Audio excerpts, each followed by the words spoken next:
Bismillahirrahmanirrahim. Assalamualaikum warahmatullahi wabarakatuh. Alhamdulillah wassalatu wassalamu ala rasulillah habibina wa syafi'ina wa qurrati a'yunina wa maulana Muhammad sallallahu alaihi wasallam wa ala alihi wa ashabihi wa tabi'ina lahum bi ihsanin ila yaumiddin, amma ba'd. Pemirsa Al-Baca TV yang dimuliakan oleh Allah Subhanahu wa taala, alhamdulillah kembali lagi bersama kami Abbas Saif Abu Hanifah dalam program Hati ke Hati. Mudah-mudahan program ini menjadi program yang penuh barokah, senantiasa mensajikan kedamaian, keindahan di tengah-tengah masyarakat umat yang tentu siapapun umat rindu kedamaian dan kesejukan. Mudah-mudahan program Hati ke Hati yang ditayangkan di Al-Bahjah TV ini benar-benar menjadi solusi umat untuk rindu kedamaian, rindu kasih sayang, sehingga semuanya terwujud keindahan dengan sesama, terwujud keindahan dengan Rabb Tuhan yang menciptakan alam semesta ini, Allah Subhanahu wa taala. Pemirsa Al-Bahjah TV yang dimuliakan oleh Allah Subhanahu wa taala, di dalam kita beribadah kepada Allah Subhanahu wa taala, tentu jangan lupa di situ ada pengganggu-pengganggu. Pengganggu-pengganggu tersebut akan menjadikan hubungan kita tidak indah dengan Allah, dan hubungan kita pun tidak indah dengan sesama. Kalau sudah hubungan tidak indah dengan Allah, apa yang kita cari keberkahan hidup? Hubungannya nggak indah. Begitu juga hubungan tidak indah dengan sesama pun, apa yang kita cari di dunia ini? Kalau ternyata hubungan kita dengan sesama pun tidak indah. Sehingga kalimat gelisah, galau, permasalahan, ujian, cobaan, sebenarnya ini adalah kalimat-kalimat yang tentu siapapun mendengarnya pun sudah detak jantungnya itu kencang sekali. Kenapa? Karena ini memang kalimat keadaan yang tentu kita semuanya tidak ingin melakukan itu semuanya. Akan tapi bukan dikatakan orang hidup di dunia jika tidak ada ujian, jika tidak ada permasalahan, jika tidak ada gangguan. Maka kita semuanya yang rindu kepada Allah ini harus tahu sebab musabab segala permasalahan, cekcok, adik kakak tidak tegur sapa, anak dengan orang tua tidak saling menghormat, guru dengan santri atau santri dengan gurunya pun tidak ada lagi kepatuhan. Sebabnya apa sih? Pedagang dengan pedagang tidak akur, ustadz dengan ustadz tidak akur, petani dengan petani tidak akur. Bahkan banyak hal tersebut menjadikan sebab perpecahan umat. Lah sebab musabab dari itu semuanya apa? Ternyata sebab musabab itu semuanya adalah kembali kepada sabda baginda Nabi Muhammad SAW, yaitu baginda pernah bersabda, hubbud dunya ra'su kulli khati'atin. Bahwasanya cinta dunia itu awal dari segala masalah. Pokok segala masalah adalah cinta dunia. Menjadikan dunia Tuhan, menjadikan dunia segala-galanya, itu adalah awal dari segala malapetaka, dari kesusahan di muka bumi ini.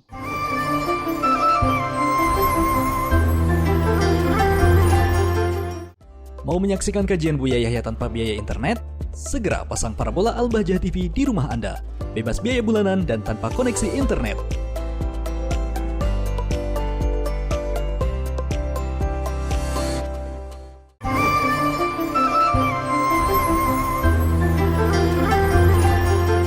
Pemirsa Al-Bahjah TV yang dimuliakan oleh Allah Subhanahu wa taala, apa yang disampaikan oleh baginda Nabi Muhammad setidaknya itu menjadi pedoman kehidupan kita.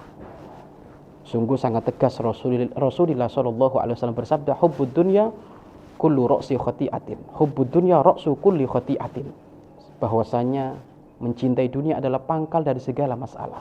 Maka ayo, hei orang yang rindu kepada Allah, ada apa di dalam hati antum? Selama ini antum yang menjadi insinyur, ada apa dalam hati antum? Selama ini antum yang menjadi ustadz, ada apa di dalam hati antum? Selama ini antum seorang pembisnis, pedagang, ada apa di dalam hati antum? Jangan sampai bisnismu menjadikan hatimu tertambat, hatimu jatuh cinta kepada bisnismu. Ataukah engkau seorang pangkat pejabat, mungkin presiden, ataukah jenderal apapun, jangan sampai hatimu tertambat dengan pangkat tersebut. Karena kalau sudah tertambat dengan pangkat tersebut, maka itu adalah cinta dunia. Kalau sudah cinta dunia, maka ini termasuk adalah segala awal dari segala permasalahan. Maka biasa saja. Jadikan kita dalam urusan dunia biasa saja. Biasa saja. Sehingga dianjurkan oleh baginda Nabi Muhammad SAW, kapan kita melihat keindahan dunia, kemegahan dunia, bangunan-bangunan yang megah menjulang tinggi, kemudian gunung-gunung yang mencakar langit, kemudian langit-langit yang begitu indah. Apapun ciptaan Allah yang indah atau apapun ciptaan manusia yang indah, maka di situ kita pun dianjurkan membaca doa Allahumma la aisa illa aisal akhirah.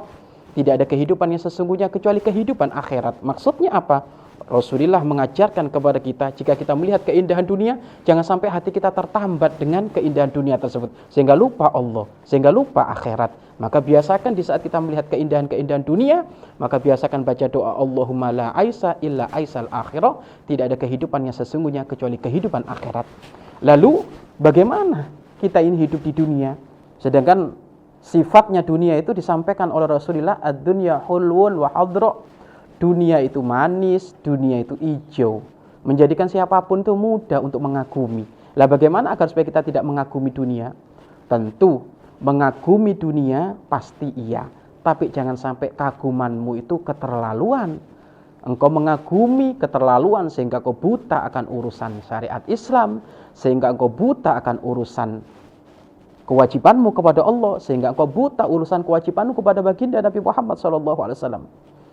Paling enak kokohkan di dalam hati kita bahwasanya dunia ladang kita untuk bercocok tanam, bukan ladang kita untuk menggedekan dunia, atau bukan ladang kita untuk menuhankan dunia.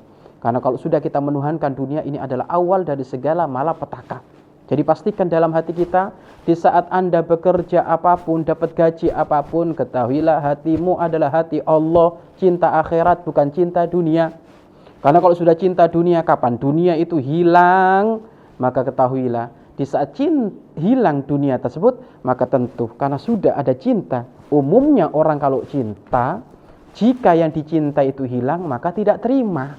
Loh, kalau sudah tidak terima, maka dia akan benci sana sini, benci ke sebelah kanan, benci ke sebelah kiri. Kenapa kok benci ke sebelah kanan, sebelah kiri? Karena sebelah kanan memiliki sesuatu yang dicintai, sedangkan yang ia cintai saat itu sudah hilang. Maka tidak boleh seperti itu. Maka biasakan engkau di dalam segala aktivitas apapun, urusan duniamu, biarkan itu ada di genggaman tanganmu, bukan ada di dalam hatimu. Biasakan itu. Apapun itu, kamu yang punya kendaraan berapa, punya perusahaan berapa, punya toko berapa, itu jadikan semuanya di tanganmu, bukan kau jadikan di dalam hatimu. Karena kalau sudah dijadikan di dalam hati, maka susah nanti akan untuk mengeluarkan. Maka pastikan pemirsa Al-Bahjah TV yang dimuliakan oleh Allah Subhanahu wa taala, maka pandang apapun dunia ini hanya untuk mendekatkan diri kepada Allah, bukan kita pandang untuk kita menuhankan dunia. Ketahuilah, kalau kita menuhankan dunia, ketahuilah dunia itu seberapa usianya? Bukankah dari beberapa tahun yang lalu dunia itu sudah ada? Tahun yang lalu atau 20 tahun yang lalu dunia itu sampai detik ini masih ada. Akan tapi sekarang sudah ketinggalan zaman. Sekarang ada pembaruan lagi, dunia wujud baru lagi, dunia wujud baru lagi. Dan itulah dunia. Artinya apa? Kapan dirimu cinta dunia, maka engkau akan terkena dua penyakit. Satu, apa? Engkau tidak pernah akan merasakan kepuasan, karena dunia tidak pernah memberi kepuasan, sehingga akan menjadi orang rakus. Menjadi orang rakus. Ini sebab malapetakannya orang yang cinta dunia. Dia tidak akan menemukan kepuasan, yang ada rakus. Sehingga disebutkan oleh baginda Nabi Muhammad SAW dalam riwayat, tidaklah seseorang itu dikasih satu lembah emas kecuali dia minta satu lembah lagi. Tidak dikasih 2 lembah emas kecuali dia minta lagi, sampai nanti dikubur baru dia kapok. Artinya apa? Jangan ada dunia di dalam hati kita. Akan tapi yang ada adalah hati kita adalah hati Allah, yang rindu mendekatkan diri kepada Allah. Maka kapan orang kalau sudah hatinya adalah hati Allah Subhanahu wa taala, maka dunianya dunia yang dipakai untuk menjadikan sebab dia berjuang di jalan Allah Subhanahu wa taala. Dan kita menemukan orang-orang hebat di zaman dahulu. Abdurrahman bin Auf, Masya Allah, beliau saudagar kaya raya, sahabat Rasulullah yang sukses. Akan tapi ketahuilah, kesuksesan Abdurrahman bin Auf sedikit pun di dalam hatinya tidak pernah ada cinta dunia. Bahkan sampai disebutkan akhlaknya Abdurrahman bin Auf Walaupun beliau adalah orang yang kaya raya, duitnya melimpah ruah, kebun kurmanya hektaran, akan tapi hampir diketemukan dalam riwayat beliau itu Abdurrahman bin Auf adalah orang yang senantiasa berpuasa. Tidak pernah beliau melalui hari kecuali berpuasa beliau. Sampai suatu ketika diceritakan, ini kehebatan hatinya Abdurrahman bin Auf, menunjukkan di dalam hatinya tidak ada dunia. Abdurrahman bin Auf setiap hari beliau berpuasa. Sehingga suatu ketika di saat beliau mau berbuka, tiba-tiba pembantunya datang menyodorkan makanan. Maka saat itu oleh Abdurrahman bin Auf ditengok makanan tersebut. Sesaat nengok ke makanan, sesaat nengok ke atas. Nengok ke makanan, nengok ke atas. Sehingga saat itu pembantunya bertanya, ada apa Abdurrahman bin Auf? Kenapa engkau tengok saja makanan itu? Emangnya ada yang salah makanan tersebut? Abdurrahman bin Auf menjawab, tidak, wahai pembantuku. Lalu kenapa engkau melihat? Tiba-tiba air mata beliau menangis. Tiba-tiba beliau menangis terseduh-seduh. Abdurrahman bin Auf, kenapa engkau menangis? Ada apa dengan makanan ini? Apakah ada yang salah? Bukan. Lalu kenapa engkau menangis? Hei, pembantuku, aku teringat salah satu sahabatku. Bahwasanya aku punya sahabat, teman karib. Dia adalah orang miskin. Jangankan makan, jangankan minum, kehidupan dia serba kekurangan. Sedangkan aku dikasih oleh Allah kemudahan-kemudahan seperti ini. Temanku itu sudah meninggal. Karena saking melaratnya dia, di saat dia meninggal tidak punya kain apapun untuk buat kain kafan kecuali hanya satu lembar saja. Jika satu lembar itu dipakai menutupin kaki, maka mukanya kelihatan. Jika dipakai untuk menutupi mukanya, kakinya kelihatan. Begitu melarat hidupnya dia. Tetapi dia ahli iman dan dia mati husnul khotimah, dia mati dalam keadaan mulia. Akan tapi yang menjadikan aku nangis adalah aku khawatir.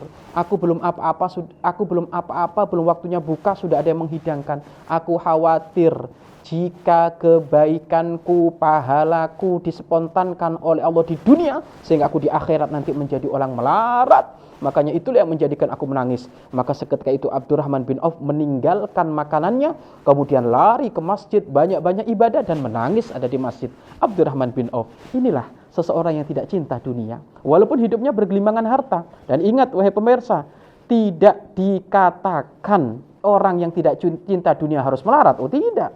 Mungkin sekali di kanan kirinya bergelimbangan harta, tapi harta tidak sedikit pun mempengaruhi isi hatinya, karena isi hatinya sudah penuh dengan kecintaan kepada Allah dan isi hatinya penuh dengan kecintaan kepada baginda Nabi Muhammad SAW. Pastikan wahai pemirsa Al-Bahjah TV, dimanapun Anda berada, hatimu harus penuh cinta kepada Allah, hatimu harus penuh cinta dengan Rasulullah SAW.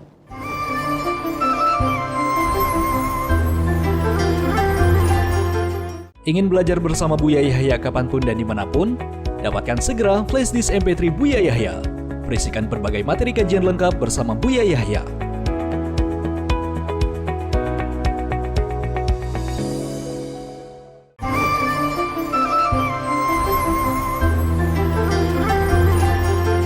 Pemirsa Al-Bahjah TV yang dimuliakan oleh Allah Subhanahu wa taala, pastikan hati kita harus penuh kecintaan dengan Allah dan kecintaan kepada baginda Nabi Muhammad SAW.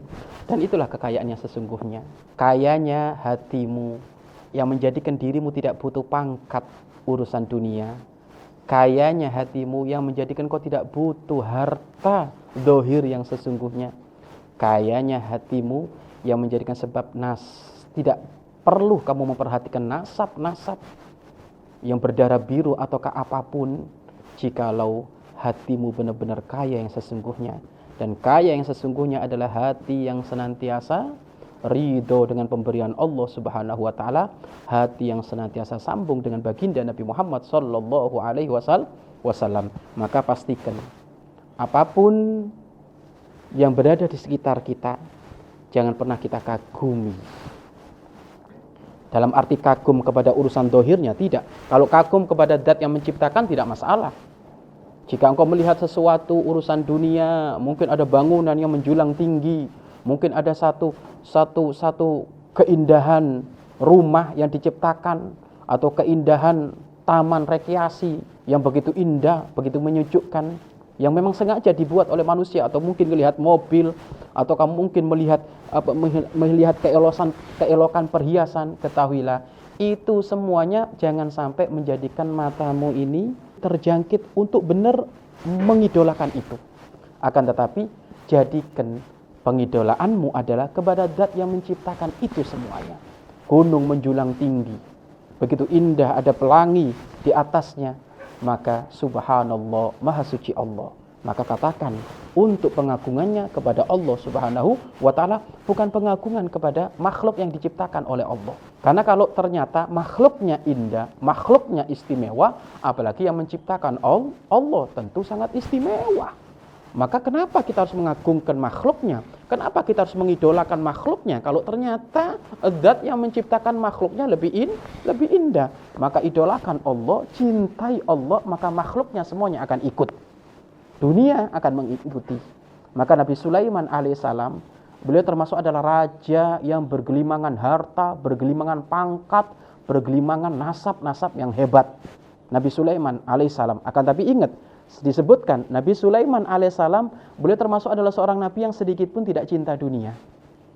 Sehingga suatu ketika dibuktikan bahwasanya beliau itu pernah suatu ketika terlambat ibadah kepada Allah, bukan meninggalkan loh, terlambat ibadah kepada Allah gara-gara memandikan kudanya. Karena beliau terlambat ibadah kepada Allah gara-gara memandikan kudanya, maka ribuan kuda diinfakkan di jalan Allah subhanahu wa ta'ala. Kata Nabi Sulaiman, gara-gara kuda ini aku terlambat ibadah kepada Allah. Terlambat loh, bukan ditinggalkan, bukan meninggalkan. Akhirnya apa? Diinfakkan beribu-ribu kuda yang dimiliki oleh Nabi Sulaiman, diinfakkan di jalan Allah. Lah inilah pecinta akhirat itu seperti ini. Dunianya dijadikan kendaraan untuk kemuliaan akhirat. Bukan dunia dijadikan kendaraan untuk mencari dunia yang kecil ini. Dunia ini sayun yasir. Dunia ini sesuatu yang kecil. Ya? Bahkan kenikmatan dunia itu capek. Kenikmatan dunia capek. Coba yang kerja, keliling ke sana kemari, capek coba itu. Yang naik kendaraan capek. Yang berada di kantor terus pun capek, jenuh. Ya itulah dunia. Maka tidak perlu kita mencintai dunia. Maka bagaimana agar supaya kita ini terhindar dengan cinta dunia? Maka jangan biasa, jangan terlalu perhatian dengan keelokan-keelokan yang ditampakkan oleh dunia. Pandang itu sewajar-wajarnya saja. Artinya apa? Kapan kamu ada rezeki mobil, syukuri. Jadikan mobil ini sarana untuk kamu dekat kepada Allah. Gak usah mikir yang lainnya. Kapan kamu dikasih harta yang banyak, maka pun syukuri. Jadikan ini harta untuk banyak-banyak kamu berinfak kepada Allah subhanahu wa ta'ala. Kenapa? Pastikan harta, jika tidak kamu keluarkan, Allah akan mengeluarkan hartamu. Jika kamu tidak mengeluarkan harta, maka Allah akan mengeluarkan hartamu. Karena sifatnya harta dunia itu adalah sifatnya berubah-ubah, sifatnya binasa. Kalau kamu tidak meninggalkan harta, maka kamu akan dikeluarkan oleh harta. Maka pastikan jangan sampai kita ini diperbudak oleh urusan dunia dengan kecintaan dunia. Karena ini termasuk adalah awal dari segala malapetaka. Mohon maaf, kenapa ada seorang kakak dengan adik tidak tegur sapa gara-gara rebutan warisan. Apa sih warisan itu? Cinta dunia. Kiai dengan kiai tidak akur, rebutan tender majelis. Ini apa ini? Cinta dunia, cinta jamaah. Pingin populer di hadap jamaah, pingin jamaahnya gak diambil oleh orang. Ini juga adalah gara-gara cinta dunia. Petani dengan petani ternyata Masya Allah tidak akur. Di saat ada petani satu yang ternyata panennya lebih banyak, ternyata panen yang sana sakit hati. Sebabnya apa? Cinta dunia. Maka ayolah kita gak usah cinta dunia, kita cinta Allah, kita cinta Allah. Berat Pak Ustadz, berat, memang berat. Tetapi kalau kita mulai untuk sekarang kita perangi perasaan kita untuk benar-benar melatih tidak cinta dunia, maka lama-kelamaan kita akan cinta kepada Allah subhanahu wa ta'ala. Pemirsa yang dimuliakan oleh Allah, pastikan mulai dari sekarang tidak perlu kamu mencintai dunia, karena dunia akan hilang, dunia akan sirna. Yang abadi adalah Allah subhanahu wa ta'ala.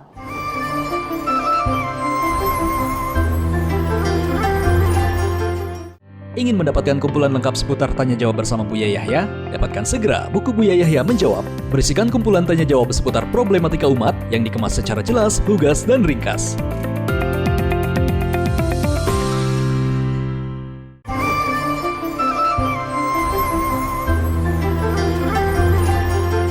Pemirsa Al-Baca TV yang dimuliakan oleh Allah Subhanahu wa taala. Begitu ruwet jika seseorang di dalam hatinya ada cinta dunia. Segala malapetaka, segala musibah senantiasa menghampiri dia. Dan begitu indah kehidupan orang yang di dalam hatinya tidak ada cinta dunia. Maka kehidupannya tidak terikat dengan urusan dohir. Mau dia jadi pangkat atau tidak ada urusan. Yang penting dia mulia di hadapan Allah. Mau dia punya duit atau nggak punya duit, nggak ada urusan karena dirinya ditanggung oleh Allah Subhanahu wa Ta'ala. Begitu mulia orang yang hatinya cinta Allah Subhanahu wa Ta'ala. Maka pemirsa yang dimuliakan oleh Allah Subhanahu wa Ta'ala, maka ayo kita hindari hal-hal yang menjadikan sebab diri kita ini kesambet cinta dunia. Cinta dunia ini virus yang belum ada obatnya. Dan cinta dunia ini Masya Allah, virusnya umum, kalangan siapapun pasti kena. Kalau sekarang mungkin kita lagi ribut virus yang dari Cina, ketahuilah virus dari Cina itu hanya orang-orang tertentu yang kena. Orang yang lemah, suhu badannya lemah, dalam keadaan kondisi pikirannya pun lemah, stres, maka akan mudah kena virus Cina. Tapi kalau virus cinta dunia ini siapa saja pasti kena. Ustadz bisa kena, pejabat bisa kena, ya kan? Orang awam lebih-lebih lagi.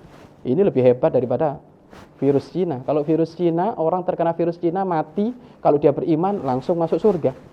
Tapi kalau sudah virus cinta dunia ini bahaya ini. Dunianya nyungsep dalam arti dia nggak dapat ridho Allah, akhiratnya lebih nyungsep, masuk neraka. Naudzubillah min dzalik. Maka ini lebih ganas daripada virus Cina cinta dunia. Maka pastikan jangan sampai ada di dalam hati kita cinta dunia. Maka sesaat kita tes. Sehingga Syekh Mutawalli Sya'rawi beliau pernah berkata, mana model orang yang cinta dunia dan mana model orang yang cinta akhirat. Orang yang modelnya cinta dunia cenderung dia lebih suka diberi daripada memberi. Itu tandanya cinta dunia. Tapi orang yang tidak cinta dunia, yakni cinta akhirat, dia cenderung lebih senang memberi hadiah, lebih senang memberi infak daripada diberi. Kenapa? Karena jelas yang memberi pahalanya lebih gede daripada yang diberi. Yang diberi ia dapat pahala, tapi yang memberi pahalanya lebih gede. Maka pastikan pemirsa, kalau diri Anda mau nengok isi hatimu, apakah kamu cinta dunia ataukah tidak, katakan bahwasanya dirimu senang dikasih ataukah senang memberi. Kalau dirimu senang dikasih, pastikan dirimu terkena virus cinta dunia. Tapi kalau diri kita senang untuk memberi, maka pastikan diri kita adalah pecinta akhirat. Nah ini termasuk gambaran yang sangat simpel berkenaan dengan urusan tanda cinta dunia ataukah tidak. Kemudian pemirsa Al-Baca TV yang dimuliakan oleh Allah Subhanahu wa Ta'ala, kesimpulan dari beberapa yang tadi kami sampaikan adalah: satu, jika engkau melihat dunia, maka pastikan dunia tidak akan mempengaruhi hatimu. Jangan pernah sedikit mempengaruhi hatimu. Kalau melihat keindahan di dalam urusan dunia, maka kalimat yang pertama kali diucapkan adalah Subhanallah, Maha suci Allah. Jadi kita menyanjung Allahnya, bukan menyanjung dunianya itu, karena dunia nggak perlu disanjung. Wong dunia, ad-dunya mal'unatun. Allah Subhanahu wa Ta'ala dalam sebuah hadits qudsi menyebutkan dunia itu terkutuk, dihinakan oleh Allah. Loh, kenapa kita harus menyanjung-nyanjung? Bahkan Imam Ali karramallahu wajhah beliau menyebutkan dunia itu gambarnya seperti hanya perempuan tua renta yang tubuhnya sudah keriput, tubuhnya sudah mulai membungkuk, iya kan, pakai glamor emas, perhiasan seabrek-abrek. Coba, jika itu nampak di dalam dirimu, coba bayangkan, yang cinta mobil, coba bayangkan mobil itu kayak orang tua, renta, mau meninggal, iya kan, kulitnya keriput, tubuhnya membungkuk, pakai emas-emasan seabrek-abrek, mukanya dandan nyonyornya nggak karu-karuan. Coba, kalau kamu melihat mobil kayak gitu, kira-kira cinta nggak? Ya nggak mungkin. Loh, karena itu sesuatu yang waduh, ini orang gimana sudah tua kok tua-tua seperti ini nih. Nggak seneng semuanya. Kalau melihat duit juga bayangkan seperti itu. Walaupun membayangkan seperti itu susah. Iya kan? Kalau melihat duit banyaknya matanya kan merah, kesetrum. Iya kan? Terkagum-kagum. Sehingga lupa orang tua, lupa adik, lupa kakak. Loh, ini bahaya. Maka pastikan kalau Anda melihat dunia, maka agungkan Allah. Subhanallah, Maha suci Allah. Kemudian yang kedua, jika engkau melihat keindahan dunia, apapun ciptaan Allah, ciptaan manusia, maka berdoalah, Allahumma la aisa illa aisal akhirah. Tidak ada kehidupan yang sesungguhnya kecuali kehidupan akhirat. Ini yang Dua. Kemudian yang ketiga, agar supaya kita ini tidak terkena virus cinta dunia, maka jadikan kapan kau punya dunia, biasakan dikeluarkan, diinfakkan, didermakan. Kenapa? Lama-lama engkau pegang dunia, dunia pun akan meninggalkan kita. Kalau enggak kita yang meninggalkan dunia, maka kita akan ditinggalkan dunia. Betapa banyak orang punya motor, tiba-tiba motornya dicuri orang, ditinggal oleh dunianya. Betapa banyak orang punya duit, tiba-tiba duitnya dicuri orang, hilang dunianya. Makanya sebelum dunia yang diberikan kepada kita hilang, apakah hilang karena kita mati, ataukah hilang diambil oleh orang, pastikan kalau engkau punya dunia, segera dikeluarkan. Itu termasuk menjadikan sebab engkau tidak cinta dunia. Dan yang terakhir, pastikan di saat engkau mendapatkan dunia, bersyukur kepada Allah Subhanahu wa ta'ala. Pemirsa yang dimuliakan oleh Allah Subhanahu wa ta'ala, ayo kita menjadi hamba-hamba yang cinta akhirat, rindu akhirat, rindu kemuliaan akhirat. Wallahu a'lam bishawab. Ingin tambah ilmu dan wawasan Islam meskipun di rumah aja? Yuk like dan follow fanpage terbaru Buya Yahya Official. Sebar seluas-luasnya agar semakin banyak yang mendapatkan manfaatnya.